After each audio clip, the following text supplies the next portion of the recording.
Now I'll just cut open. I'm trying to show you the fire inside there. There we go. Oh yeah, we got the fire. So we will need items as tin cup with tea, jute twine, little kettle, knife, deteriorated matches, wax, gas stove. Hello everyone. Welcome back to my next episode. Today we're gonna be creating a survival candle stove from the items I just showed you. First things first, and I will need a wick. I'll take probably a yard or 1 meter of this jute twine and just fold it in two, like 4 and 8.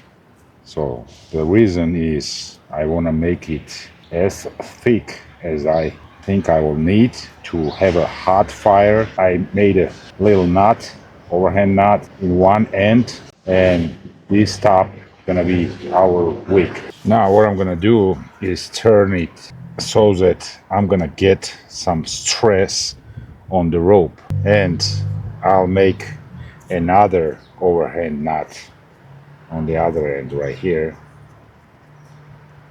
There we go. So ideally you should get something like that.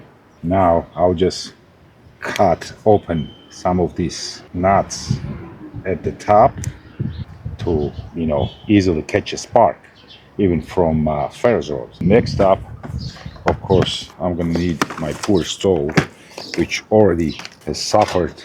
As you can see from my last video, I got some wocks over here. There we go.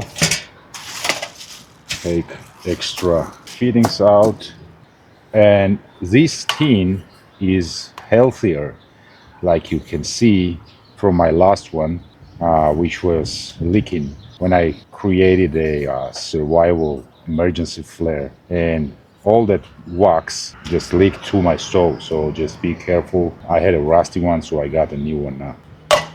And now I'll be throwing lots of wax inside. I will need at least half to be full with the wax, liquid wax. Melt all this wax down. Okay, let's set the gas and fire this sucker up. It already starts to melt. It smells a little disgusting, but as I said, science requires some sacrifice. And of course, I'm gonna be keeping this wick handy right over here so I can dip it in as soon as I can. It sounds like I'm cooking something, but I'm cooking wax. It's cooking good. I think the campfire would be faster way, but I don't want to, start the fire just to melt some wax. So this camping stove is way to go. I feel like I'm a chef cooking something special here. I think it is melted enough. Oh, there.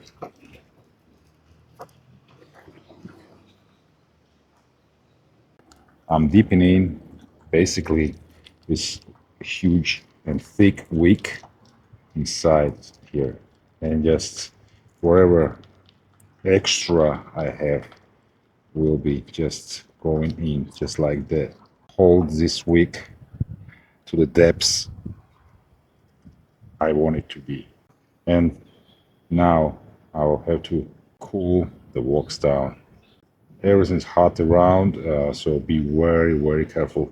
You can use cold water and dip the tin inside the water to make this wax just freeze so much faster. But I always kind of, do it the hard way, just like that. So we'll just wait, and we're gonna create that candle stove and make a tea on it. So finally, after like 10 minutes, it started to harden. I'll just hold this wick in the middle and you should be done with the wax part. So this is how it looks. It's almost done freezing up, and we're gonna go to the next step. To call it a stove, we'll need a couple of improvements. So we literally created a huge heavy duty candle for right now. So to make it a stove and cook something on top, I'll make several holes around here. And at the same time, please remember, we need strength so it's gonna hold the weight. I'm pretty sure this survival stove or candle stove, whatever you want to call it, can hold quite a big pot on top of it. The matter of fact is how long it's gonna take, let's say, to boil the water. On other hand, this is really a good survival tool in winter. In a snow dome or small shelter, if you have something like that, it can raise your temperature up to 4 degrees Celsius, above freezing. So it definitely can save your life from freezing to being extreme low temperatures, but don't let you freeze to death. But that's gonna be a different video. And right now, I'm looking forward to this little candle stove to do its job. Let's make several holes, put a pot, and boil the water and make a tea. I'll make several tiny holes here with my knife to let it breathe, but I don't want to compromise integrity of this tin can. It's really thin, so I'll make these holes as small as possible and see how it performs. If it chokes down, just in case, then I will have to make a little more, but I'm pretty sure this will be sufficient to keep the fire lit inside this little candle stove. And please remember, you don't want to be all the way up to this edge. This is my pot rest. It's still a little wet inside, but it's gonna melt anyway when we fire this sucker up, right? I'm gonna switch my camera down to the ground. I'll take it from the table to the ground just in case it tips over, there's fire, and I don't want to burn my table or the pad. So let's be on a safer side and do it on the ground. Okay, hope you guys can see. I will just fire this thing up, and it catches the fire right away because it's infused with wax, of course. I'm gonna put a pot and boil my water, make a tea. Let's see how long it's gonna take.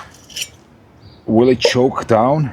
I don't know. So while I was looking for my water bottle, I misplaced it somewhere. Fire went out, so I made additional ventilation right here. Let's see if this helps to keep it lit. Second round, I should have let it burn for some time until it gets to that wax, and then put the pot on. As for the worms, it definitely produces a lot more heat than a regular candle. That's for sure. Now, look at that burn. I think I should be ready now to put a kettle on and make some tea. Okay, time 10 to 3.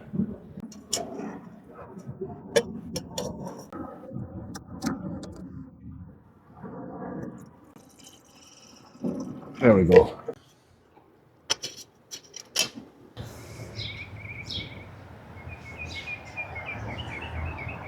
Okay, I'm trying to show you the fire inside there is lit. Only thing is just to wait now how long it's gonna take to boil the water. Spring is here and birds are just so happy, and I'm happy too. It's been almost 10 minutes and I can see the steam. So let me see. Yes, we definitely getting there. I think we got a boil here. Yes, there we go. Fire is still strong and it's gonna burn for hours and hours, guys. So I'll make a tea now and enjoy it.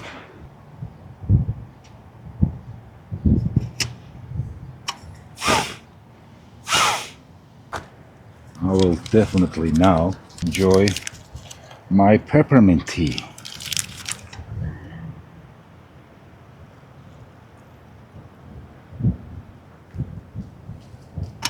Almost forgot to mention it's 3:10 or 15:10 right now.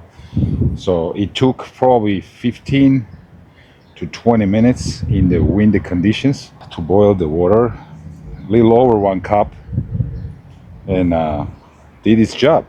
Let's see, it is now safe to touch, and as you can see, it can be used a million times. This tea smells absolutely gorgeous with all this peppermint. Oh, still hot, but this is nice. This is nice.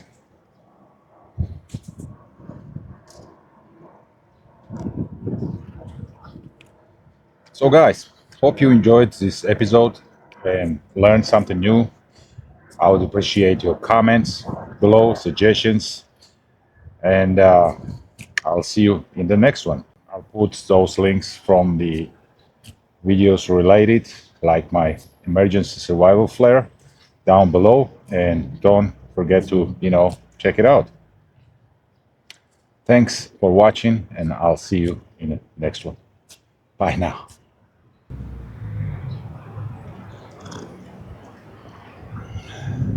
Hey, you can see wind direction with the tea bag label right there. This is funny.